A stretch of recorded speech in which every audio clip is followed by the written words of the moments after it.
नमस्कार, मैं हूं आपके साथ हिमानी नैथानी। दोपहर के 1 बजे को है तमाम बड़ी खबरों को विस्तार से लेकर हम हाजिर हैं और इस बुलेटिन में मेरे साथ मेरी दो सहयोगी और जुड़ेंगी। अनामिका पांडे होंगी, मोनिका ग्रोवर होंगी। पहले मैं रुख करूंगी सीधा मोनिका ग्रोवर का। शुक्रिया हिमानी, मैं हूं आपके साथ मोनिका ग्रोवर। तमाम बड़ी खबरों पर हमारी नजर बनी रहेगी और सबसे पहले बड़ी खबर क्या है जानने के लिए रुख करते हैं मेरी सहयोगी अनामिका पांडे का। मोनिका, बात सबसे पहले करेंगे कमलनाथ की। मध्य प्रदेश के पूर्व मुख्यमंत्री कमलनाथ बागेश्वर धाम पहुंचे हैं, जहां सनातन के सवाल पर उन्होंने जवाब दिया है। बागेश्वर धाम पहुंचे हैं कमलनाथ, जहां सनातन पर उनसे सवाल किया गया तो उन्होंने इस पर जवाब दिया है। मीडिया ने उनसे सवाल पूछे सनातन पर, जिस पर वो साफ साफ बोले बागेश्वर धाम क्यों पहुंचे। इस बात को जानने की भी कोशिश की लोगों ने। बागेश्वर धाम जब कमलनाथ पहुंचे उस वक्त की तस्वीर इस वक्त आपको दिखा रहे हैं। सनातन के सवाल पर भी कमलनाथ ने जवाब दिया। देश संविधान से चलता है, ये कहना है मध्य प्रदेश के पूर्व मुख्यमंत्री कमलनाथ का।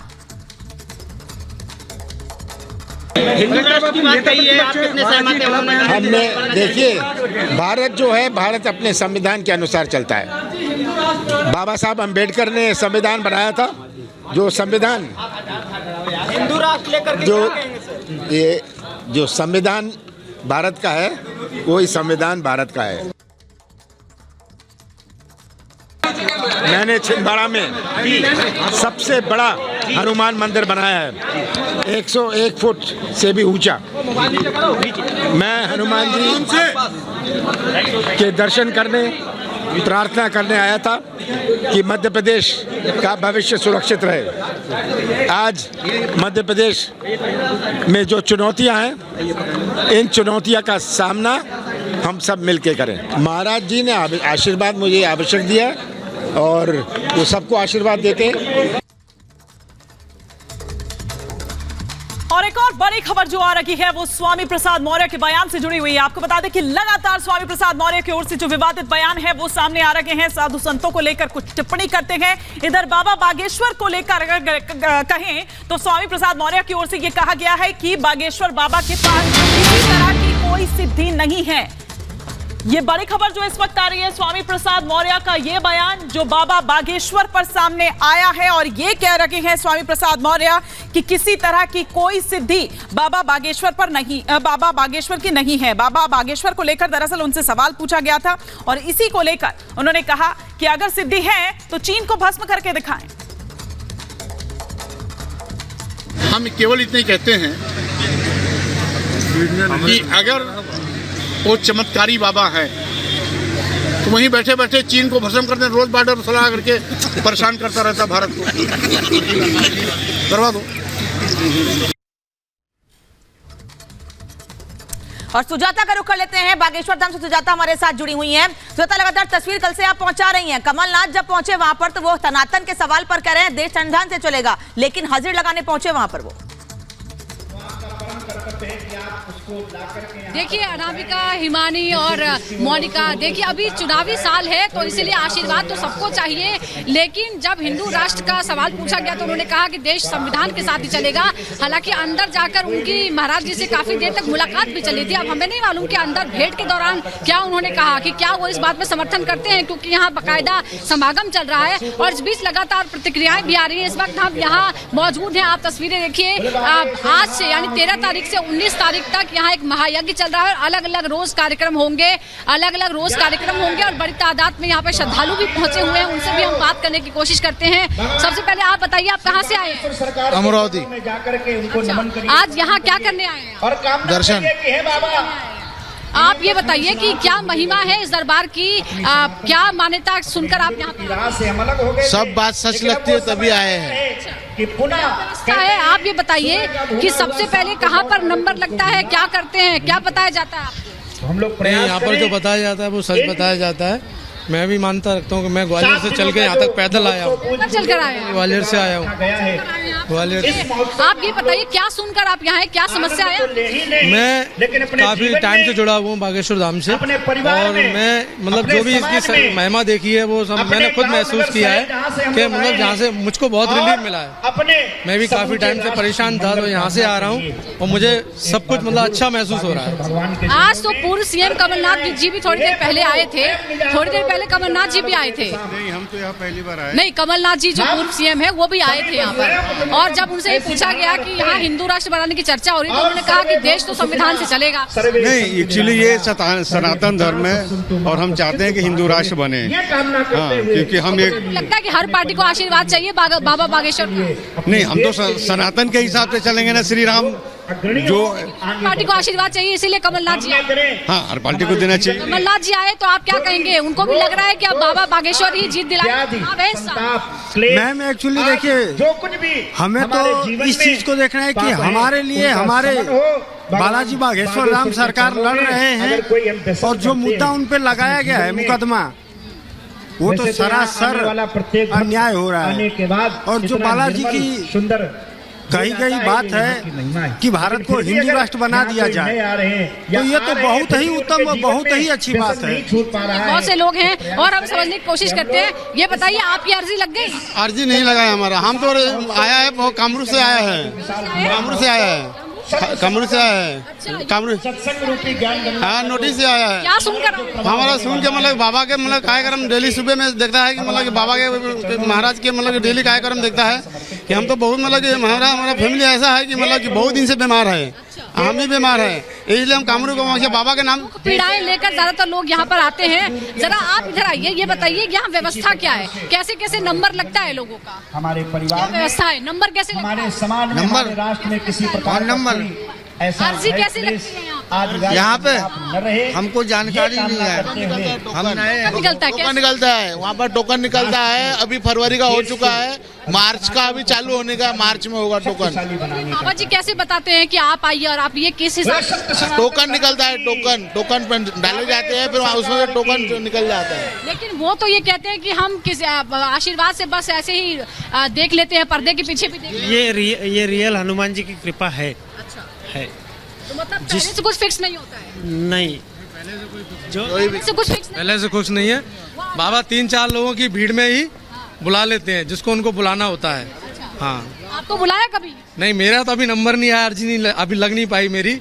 हाँ, अभी नहीं लग पाई मेरी अर्जी। लोग अभी निराश है, उनकी अर्जी लग नहीं पाई है, प्रयास कर रहे हैं। कब लगेगा मालूम नहीं अर्जी हम लोग। आपने क्या किया? मैंने यहाँ नारियल ग्राउंड जीरो पर सुजाता मौजूद है बागेश्वर धाम में, जो तमाम लोगों के साथ बातचीत करती हुई नजर आई। लौटेंगे सुजाता के पास, लेकिन बागेश्वर धाम की जब हम बात करते हैं और आचार्य धीरेन्द्र कृष्ण शास्त्री की बात करते हैं, तो लंबे समय से हिंदू राष्ट्र की मांग आचार्य करते आ रहे हैं। और इस बार ये जो महायज्ञ का आयोजन धाम में किया गया है, वो भी हिंदू राष्ट्र की मांग को लेकर ही किया गया है। बाबा का कहना है महायज्ञ से हिंदू राष्ट्र की ओर आगे बढ़ा जाएगा। दोनों हाथ उठाकर बोले बागेश्वर धाम की, सन्यासी बाबा की। बाबा बागेश्वर का सपना हिंदू राष्ट्र हो अपना। बाबा महायज्ञ करवाएंगे, सबको सनातनी बनाएंगे। सबको बहुत बहुत धन्यवाद, बहुत बहुत साधुवाद। सभी सनातनी हिंदू हमारा साथ दें, हम जो है हिंदू राष्ट्र की ओर बढ़ेंगे।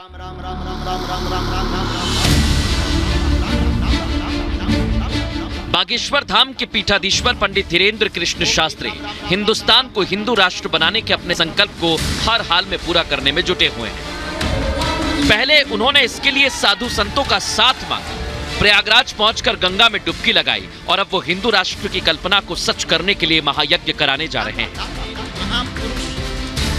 मध्य प्रदेश के छतरपुर में रविवार सुबह पंडित धीरेन्द्र कृष्ण शास्त्री ने एक प्रेस कॉन्फ्रेंस की। आप लोग बुरा मत मानना, अब तो समय कम है, सबको। पंडित धीरेन्द्र कृष्ण शास्त्री ने प्रेस कॉन्फ्रेंस की शुरुआत हिंदू राष्ट्र जय के नारे के साथ की। इसके बाद उन्होंने कहा, भारत को हिंदू राष्ट्र बनाना उनका लक्ष्य है। तो जब करोड़ों हिंदू इस 13 फरवरी से 19 फरवरी तक यज्ञ में ईश्वर से कामना हिंदू राष्ट्र की करेगा, तो भारत हिंदू राष्ट्र बनेगा। लेकिन पंडित धीरेन्द्र कृष्ण शास्त्री यहीं नहीं रुके। इसके आगे उन्होंने एक और बात कही। उन्होंने कहा कि उनका लक्ष्य सबको सनातनी बनाना भी है। इसी परंपरा का अनुकरण करने वाले भारतीय सनातनी लोग हैं। हमें अपने वेदों पर, अपने इष्ट पर, ईश्वर पर भरोसा है कि हम जो अपने इष्ट से मांगते हैं वो परमात्मा दिल खोल कर देता है। सारी महिलाएं उनकी तरफ हैं और हमें इस बात का बहुत गर्व है कि हमारे भारत में एक ऐसा पुत्र पैदा हुआ है। हम माताएं बहनें उनके लिए सराहनीय कहती है कि उस माता का सौभाग्य है जो ऐसे पुत्र को जन्म दिया। राष्ट्र बनना चाहिए, हम उनके साथ हैं, तन मन धन से उनके साथ हैं और किसी प्रकार की कोई पीछे हटने वाले नहीं है। हिंदू रहता है वो हिंदू राष्ट्र होना जरूरी है। ये हमारे देश की राम जन्मभूमि है। मध्य प्रदेश के छतरपुर में हफ्ते भर चलने वाले इस महोत्सव में कई कार्यक्रम आयोजित किए जाएंगे। इस दौरान 121 गरीब कन्याओं का कन्यादान होगा। लेकिन बाबा का असल मकसद हिंदू राष्ट्र के लिए लोगों का समर्थन हासिल करना है। Bureau report, Republic Bharat.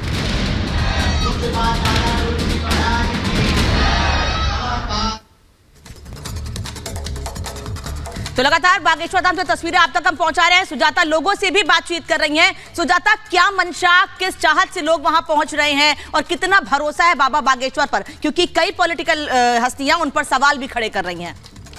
मेरे सर पर रख दो बाबा। बिल्कुल अनामिका, जरा आप तस्वीरें देखिए, यहाँ बड़ा ही भक्तिमय माहौल है और फिलहाल मंच पर श्री श्याम सुंदर पराशर जी महाराज जो हैं उनका प्रवचन चल रहा है। ऐसे ही 6 दिनों तक अलग अलग जो धर्म गुरु हैं वो प्रवचन देंगे और ये तमाम लोग हैं देश के अलग अलग हिस्सों से आए हुए हैं। इनसे हम बात करते हैं, कहाँ से आए हैं आप? मैडम, मैं बनारस से आया हूँ। मेरा नाम अनंत सिंह है और मैं इस धाम से पिछले 1 साल से जुड़ा हुआ हूँ। यहाँ पे जुड़ने के बाद एक चीज़ तो है कि सबसे बड़ी चीज़ मन की शांति है और जो मुझे बाधा था जो है वो चीज़ें मुझे अब कटती हुई दिख रही हैं। मेरे ऊपर जो बाधा था वो मुझे कानूनी प्रक्रियाओं से मुझे जूझना पड़ रहा था, लेकिन अब हम ऐसे मोड़ पे आ गए हैं जहाँ पे जो है न्यायालय के द्वारा मेरे पक्ष में निर्णय आ रहा है। तो ऐसा लग रहा है कि ये कहीं न कहीं बालाजी की कृपा है और मेरे जैसे यहाँ पे अनन्य भक्त हैं जिनकी परेशानियाँ यहाँ आने के बाद दूर हुई हैं। तो ये मैं कह सकता हूँ कि ये जो जगह है वो सिद्ध पीठ है हनुमान जी का। यही मेरा सिर्फ कहना है। सिद्ध पीठ बता रहे हैं आप, बताइए आप कहाँ से आए हैं? महोबा से आए हैं जी। क्या मन्नत लेकर आए हैं? उनकी यही है कि हमारे सबको सुख शांति रखे। अर्जी लग गई आपकी? जी, अर्जी लगाई है? हाँ, अर्जी लगा दी है। अच्छा, कैसे लगाते हैं अर्जी, जरा जो लोग आ रहे हैं? हम 4 बार हो गए हैं। हाँ। कैसे लगाते हैं अर्जी और कैसे नंबर? यहाँ नारियल बांधते हैं, नारियल बांध के बालाजी की कृपा होगी तो अर्जी लग जाती है। अच्छा, तो कृपा बालाजी की होनी चाहिए तभी आपका नंबर आएगा, यानी महाराज जी उसमें कुछ नहीं कर सकते? बालाजी नहीं, बालाजी की कृपा है जी। आप बताइए कहाँ से आए हैं? बढ़िया। आप नहीं करेंगे। आप कहाँ से आए हैं आप लोग? यूपी से आया हूँ, गोरखपुर से आया हूँ। तमकुर मेरा गांव है। क्या करने आए हैं? बाबा के दर्शन करने आया हूँ। हाँ, समय के लिए आया हूँ मैं दर्शन के लिए, इसलिए आया हूँ। बाबा सुने थे मोबाइल में देखने के लिए हम लोग यहाँ से आया हूँ।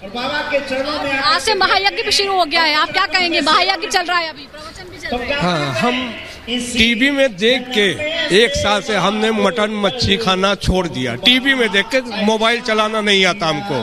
हाँ, टीवी में आए, हमारा मुराद पूरा हो रहा है। जो हमने अर्जी लगाया था महाराज जी से वो हमारा पूरा हो रहा है। हमारे बच्चे लोग सब खुश हो गए। शाकाहार अपना लिया इन्होंने।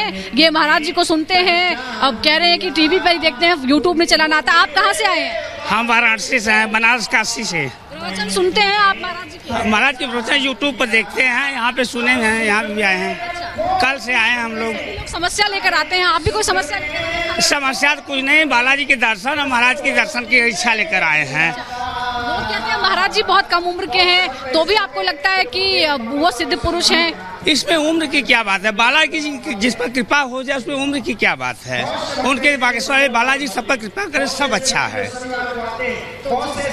बताइए, कुछ यंग लोग भी हैं यहाँ। देखिए, ऐसा नहीं है कि कुछ बुजुर्ग लोग ही आते हैं, सभी उम्र के लोग यहाँ पर आते हैं, यंग लोग भी आते हैं। कहाँ से आए हैं? कन्नौज से। क्या सोच कर आप आए हैं? दर्शन के लिए आए बाबा जी के। दर्शन करने के लिए कि महाराज जी का प्रवचन सुनने? यहाँ पर प्रोग्राम भी देखने आए, प्रवचन भी सुनने आए हैं। सुना है आपने महाराज जी के बारे में? आजकल बड़ी चर्चा में पिछले 1 महीने से बहुत चर्चा। धीरे धीरे लोगों की आस्था और बढ़ती जा रही है बागेश्वर धाम में, इसीलिए लोग देश के कोने कोने से बल्कि विदेशों से भी वहां पहुंच रहे हैं। तस्वीर आगे भी दिखाते रहेगा, वापस लौटेंगे, लेकिन इन सब के बीच स्वामी प्रसाद मौर्य को लेकर संत समाज में लगातार नाराजगी बढ़ती जा रही है। सदगुरु रितेश्वरानंद जी महाराज का कहना है कि स्वामी प्रसाद मौर्य जैसे लोगों को जनता ही सबक सिखाएगी और स्वामी प्रसाद मौर्य को अपने बयान के बारे में सोचना चाहिए। क्या कहना है उनका, सुनिए जरा। उनकी भाषा का जवाब देना भी बहुत ज़्यादा उचित नहीं होता। मैंने कहा है सो कॉल्ड स्वामी न जाने कहाँ से वो प्रसाद आया है, जिन पर चंद्रगुप्त मौर्य भी आज शर्मिंदगी महसूस कर रहे होंगे, जिन्होंने भारत को एक किया, छोटे छोटे रियासतों को एक किया, अपने और अपने परिवार के लोगों का जीतना सुनिश्चित करने के लिए उन्होंने एक नया राग आलापा है कि उन्होंने जिस प्रकार से भाषा का प्रयोग किया है साधु संत और अच्छे लोगों के लिए, सज्जनों के लिए, भारत देश उनको कभी क्षमा नहीं करेगा। और एक बड़ी खबर इस वक्त आ रही है। स्वामी चक्रपाणी ने स्वामी प्रसाद मौर्य पर निशाना साधा है। स्वामी प्रसाद मौर्य के बयान की निंदा की है। लगातार स्वामी प्रसाद मौर्य की ओर से विवादित बयान जो हैं, कभी रामचरितमानस को लेकर तो कभी साधु संतों को लेकर कहे जा रहे हैं। कभी वो आतंकी बता देते हैं, कभी महाजल्लाद बता देते हैं, कभी महाशैतान बता देते हैं संतों को। एक वरिष्ठ नेता होते हुए स्वामी प्रसाद मौर्य जी जिस तरीके से संतों के प्रति एक तो उकसावे की राजनीति कर रहे हैं, आप धर्म ग्रंथों पे टिप्पणी करके उकसा रहे हैं, और जब वो प्रतिक्रिया कोई दे रहे हैं तो कहाँ तक आपको क्षमा मांगना चाहिए, तो उसके उलट आप उनको आतंकी बताया जाना आपके द्वारा, यह अत्यंत निंदनीय है। कहीं ना कहीं राजनीति के गिरता हुआ स्तर है। आपको राजनीति करनी चाहिए, समाज सेवा करनी चाहिए, न कि धार्मिक विषयों पे अनर्गल टिप्पणी करना चाहिए। तो मेरा निवेदन है कि स्वामी प्रसाद मौर्य जी अपने शब्द इस तरह के वापस लें, माफ़ी मांगें।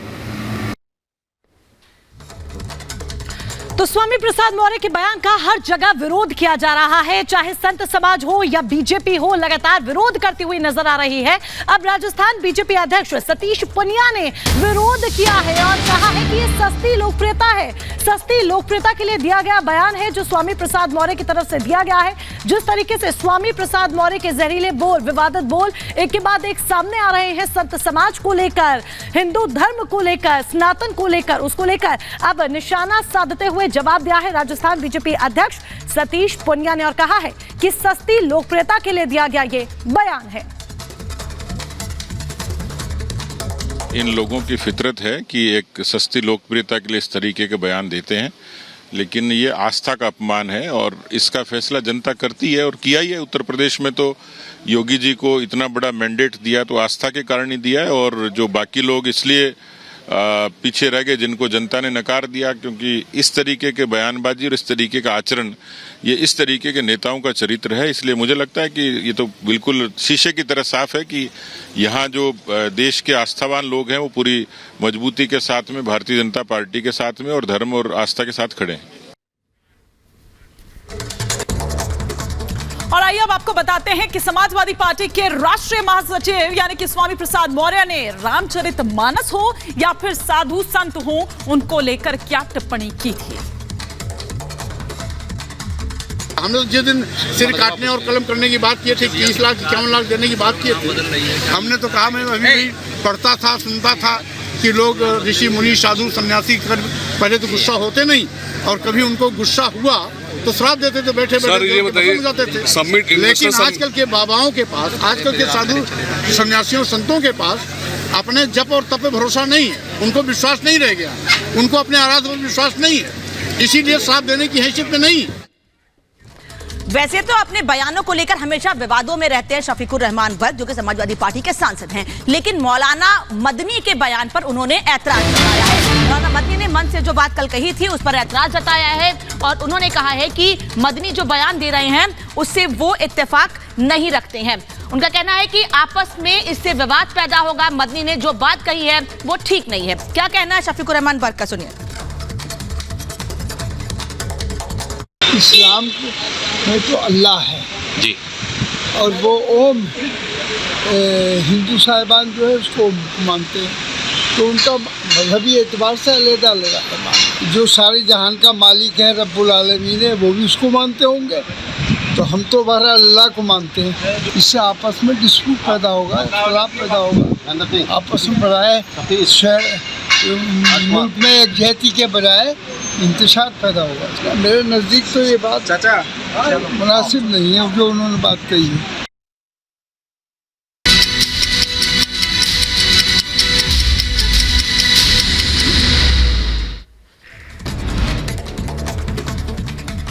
दिल्ली के मेहरौली में चौथे दिन भी एक्शन, डीडीए की कार्रवाई जारी है। भारी पुलिस बल की तैनाती वहां पर है। जेसीबी से ध्वस्तीकरण की कार्रवाई की जा रही है।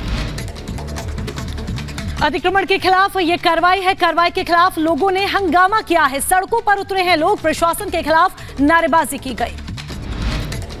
स्वामी प्रसाद मौर्य के बयान से संतों में नाराजगी। चक्रपाणी महाराज ने साधा निशाना, कहा संतों को आतंकवादी कहना गलत, माफी मांगे मौर्य।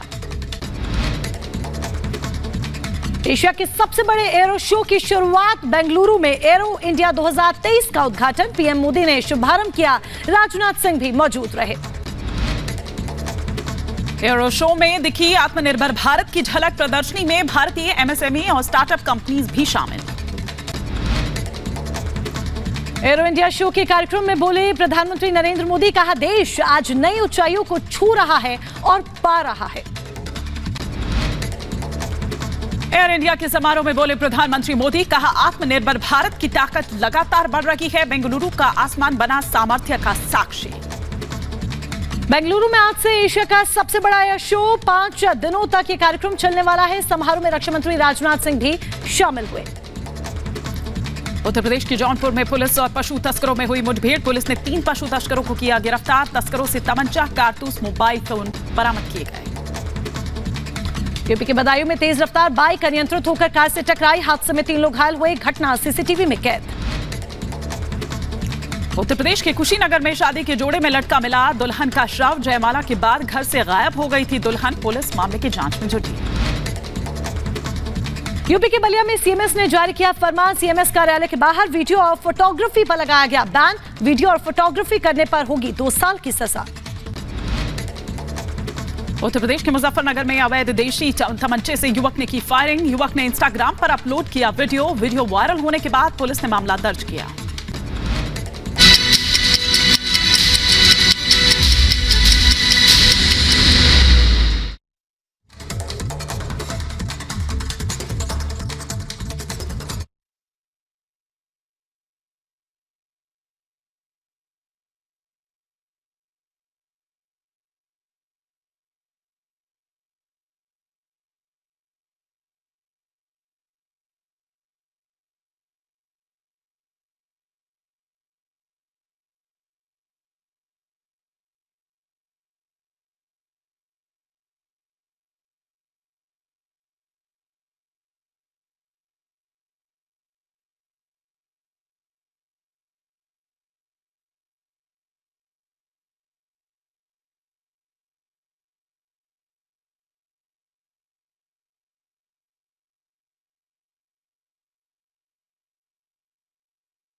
इसी के साथ वक्त यहाँ पर एक बहुत छोटी सी ब्रेक का हो चला है। ब्रेक के उस पार देखिए बेंगलुरु के आसमान में शक्ति शो। बने रहे रिपब्लिक भारत के साथ।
इक्कीसवीं सदी का नया भारत अब न कोई मौका खोएगा और न ही अपनी मेहनत में कोई कमी रखेगा।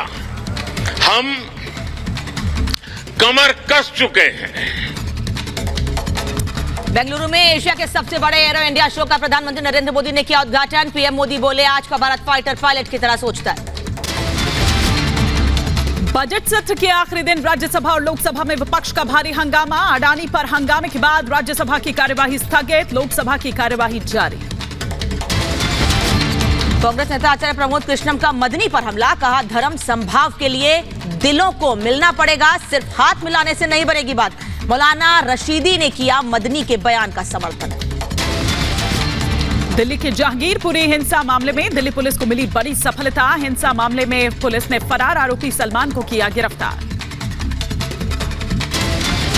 दिल्ली के महरौली में चौथे दिन भी जारी है अवैध निर्माण के खिलाफ डीडीए की कार्रवाई जारी। डीडीए के अधिकारियों के खिलाफ स्थानीय लोग कर रहे विरोध। यूएस कनाडा बॉर्डर पर फिर दिखा संदिग्ध गुब्बारा। यूएस फाइटर जेट ने मार गिराया। 5वीं बार दिखा है यूएस कनाडा के आसमान में संदिग्ध गुब्बारा।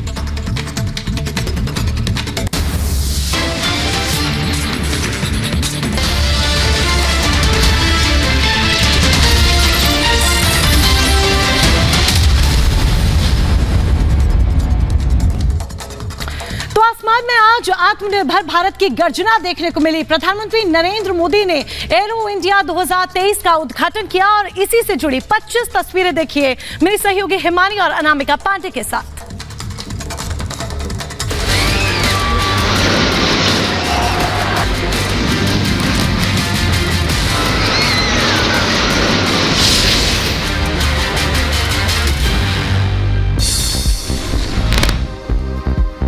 एशिया के सबसे बड़े एरो शो का आगाज बेंगलुरु में एरो इंडिया 2023 का उद्घाटन किया गया। प्रधानमंत्री मोदी ने किया शुभारंभ। एयर शो में दिखी आत्मनिर्भर भारत की झलक। प्रदर्शनी में भारतीय एमएसएमई और स्टार्टअप कंपनियां भी शामिल। एरो इंडिया में वायुवीरों का दम, नए भारत की आत्मनिर्भर उड़ान। बेंगलुरु के आसमान में शक्ति शो। पीएम मोदी ने वायुवीरों को हाथ हिलाकर किया धन्यवाद। पीएम ने वायुवीरों का बढ़ाया हौसला। एरो शो में हार्ट फॉर्मेशन की अद्भुत तस्वीरें आई सामने। एक साथ कई विमानों ने दिल की आकृति बनाई। रक्षा क्षेत्र में आत्मनिर्भर भारत की तस्वीर। आसमान में एक साथ 8 हल्के स्वदेशी लड़ाकू विमानों ने भरी उड़ान।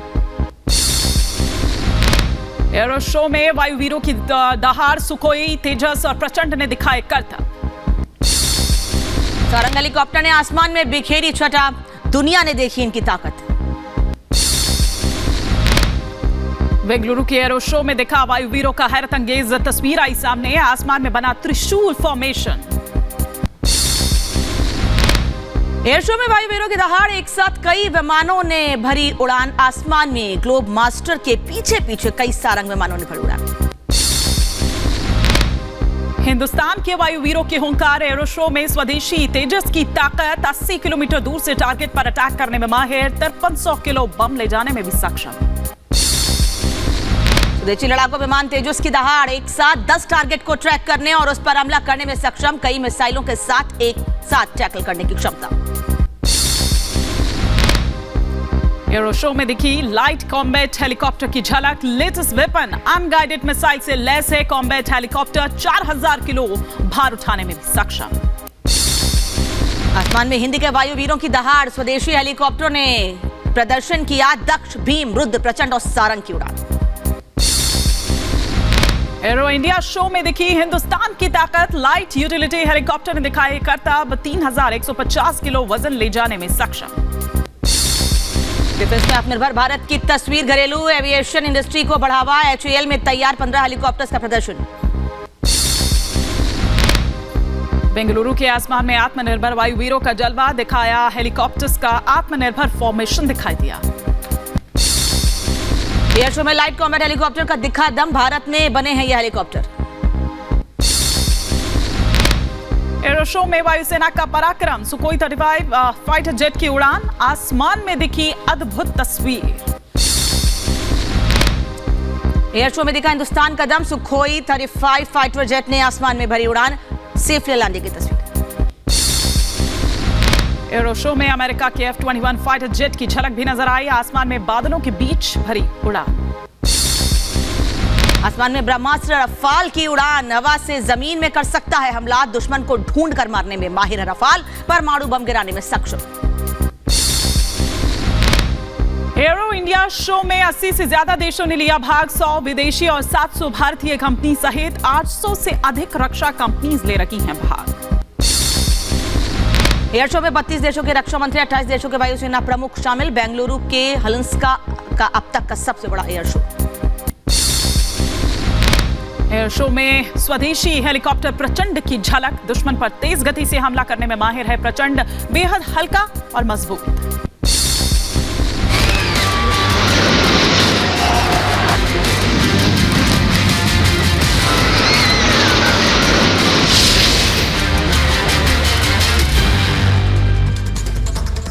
तो एरो इंडिया शो की 25 तस्वीरें आपने देखी। अब आपको एक रिपोर्ट के जरिए दिखाते हैं कि किस तरीके से प्रधानमंत्री नरेंद्र मोदी ने आज इस शो का उद्घाटन किया और उसके बाद एक सशक्त भारत, आत्मनिर्भर भारत की तस्वीर पेश की।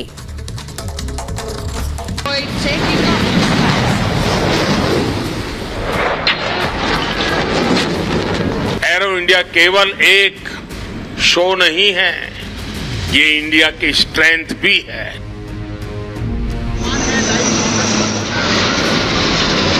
21वीं सदी का नया भारत अब न कोई मौका खोएगा और न ही अपनी मेहनत में कोई कमी रखेगा। ये था टीम लीडर का सैल्यूट हमारे मुख्य अतिथि को। आज का भारत तेज सोचता है, दूर की सोचता है और तुरंत फैसले लेता है।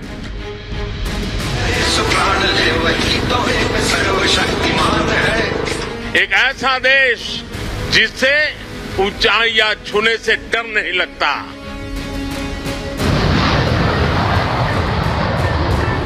बेंगलुरु के आसमान में गरजता तेजस, दहाड़ता प्रचंड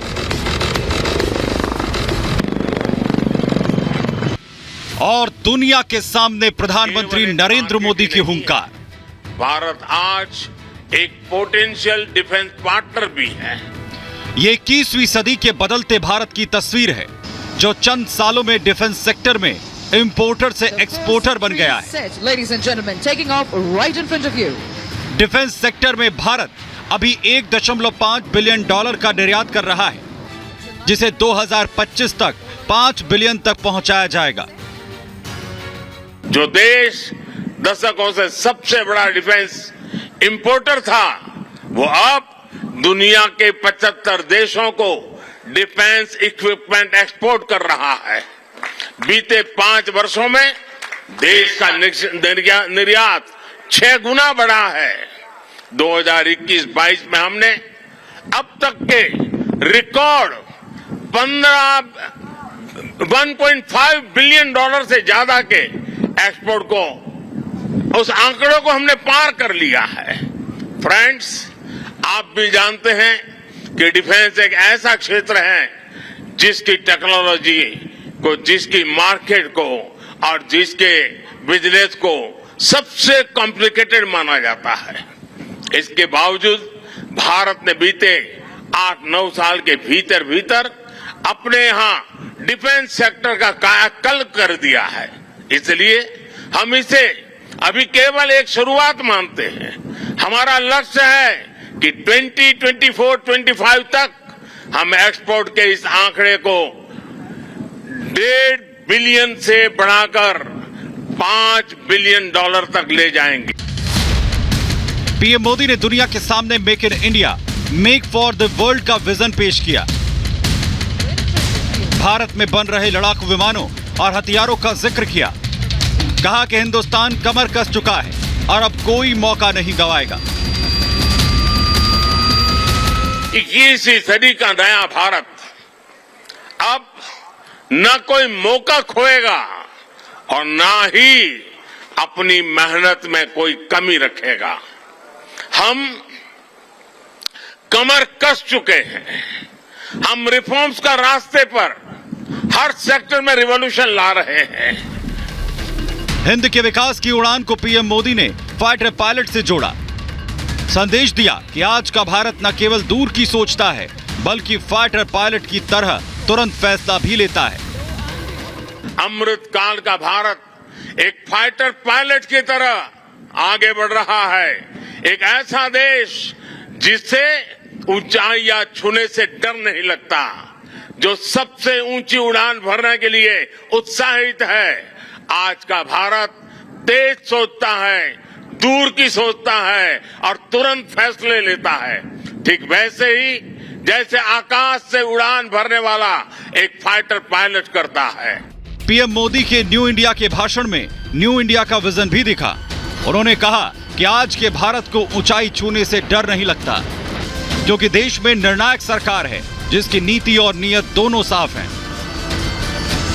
एक ऐसा देश जिससे ऊंचाइयां छूने से डर नहीं लगता, जो सबसे ऊंची उड़ान भरने के लिए उत्साहित है। भारत की रफ्तार चाहे जितनी तेज हो, चाहे वो कितनी भी ऊंचाई पर क्यों न हो, वो हमेशा अपनी जड़ों से जुड़ा रहता है।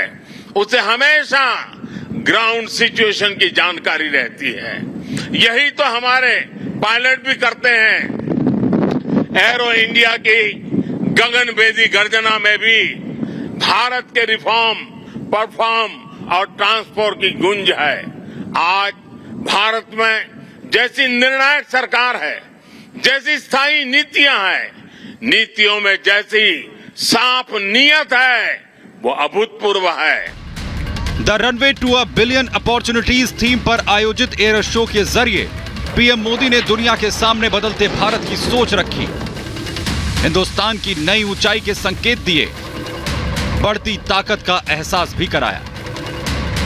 Bureau report, Republic Bharat. तो बेंगलोर में आज एशिया के सबसे बड़े एरो शो की शुरुआत हो चुकी है। प्रधानमंत्री नरेंद्र मोदी की मौजूदगी में दुनिया ने आज भारत की ताकत को देखा।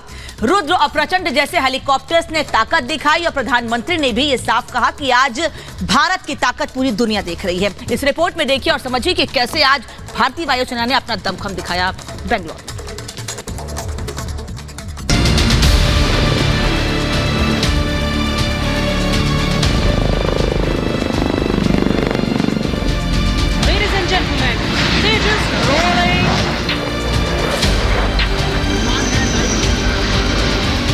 ये आसमान में हिंदुस्तान का दम है।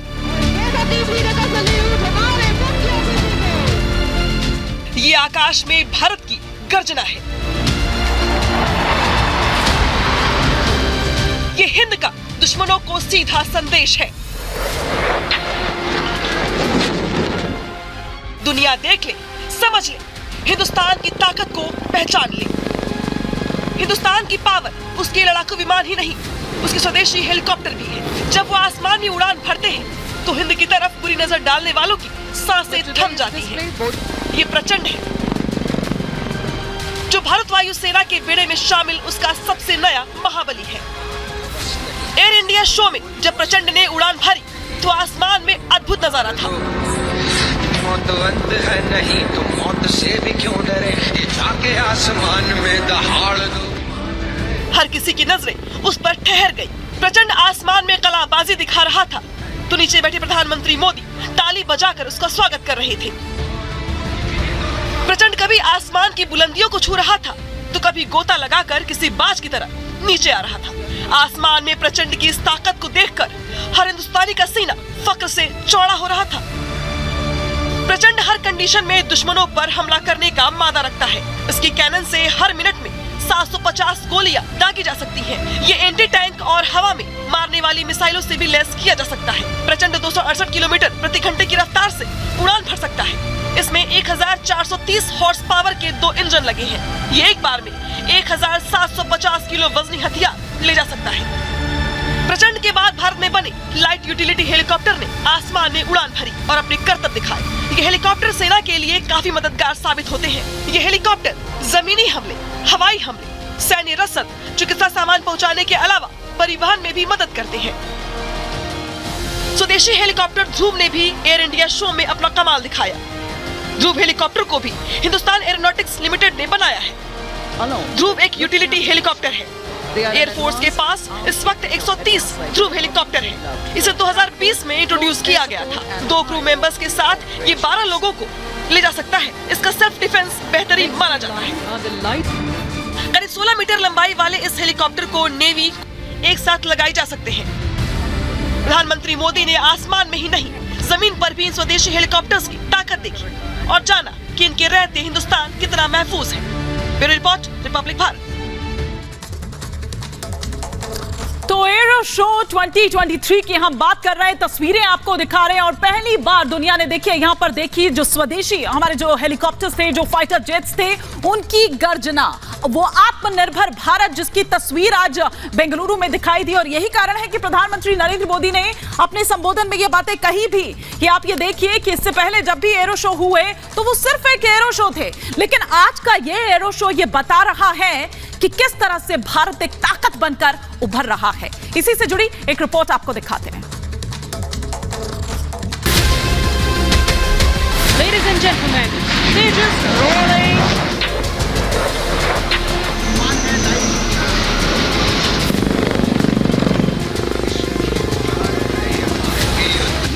आसमान में हिंद की ताकत, बाहुबली भारत का पराक्रम, नए भारत की सशक्त तस्वीर, बदलते हिंदुस्तान की आत्मनिर्भर उड़ान। बेंगलुरु में हिंदुस्तान की ताकत देखकर दुश्मन का कलेजा कांप जाएगा। आसमान में उड़ते फाइटर जेट्स की दहाड़ सुनकर दुश्मन थर्रा उठेगा। एयर इंडिया शो में हिंद के वायुवीरों ने दुनिया को अपनी ताकत दिखाई। एक से बढ़कर एक फाइटर जेट आसमान में गरजे। इस एयर शो में शामिल फाइटर जेट्स की जानकारी आपको दे देते हैं। MiG 29, Jaguar, Rafale, Tejas, Sukhoi 30, F-16, F-35, Mirage 2000, Hawker 800 शामिल हुए हैं। फाइटर जेट्स के अलावा हेलीकॉप्टर्स भी अपनी ताकत दिखा रहे हैं। दक्ष, भीम, रुद्र, प्रचंड और सारंग ने भी एयर शो में अपनी उड़ान भरी है। एयर शो में आत्मनिर्भर भारत की झलक दिखी है। 15 हेलीकॉप्टर्स ने खास आत्मनिर्भर फॉर्मेशन का प्रदर्शन किया। इस शो में दुनिया के 98 देशों की 809 कंपनियां शामिल हो रही हैं, जिनमें 701 भारतीय कंपनियां हैं। अलग अलग देश अपने 67 एयरक्राफ्ट की ताकत की नुमाइश कर रहे हैं। 29 देशों के वायुसेना प्रमुख और 32 देशों के रक्षा मंत्री भी इसमें शामिल हुए हैं। इस शो में अमेरिका, फ्रांस, रूस समेत कई बड़ी शक्तियां शामिल हैं। अपने अपने ताकतवर फाइटर जेट्स का प्रदर्शन किया है। Aerial refuelling tanker, Sukhoi 35, Sukhoi 30 SME, MiG 35D, F-21, C-130J super Hercules, MH-60R multi role helicopter, 737 Dreamliner ने दुनिया को अपनी ताकत दिखाई है। एयर शो में हिंदुस्तान ने दुनिया के सामने अपने घातक फाइटर जेट्स के अलावा एडवांस्ड हेलीकॉप्टर्स की भी नुमाइश की है। माना जा रहा है कि इस शो के जरिए कई भारतीय हथियारों की डील संभव है। कई देश भारत के हथियारों को खरीदने में दिलचस्पी दिखा रहे हैं। Bureau report.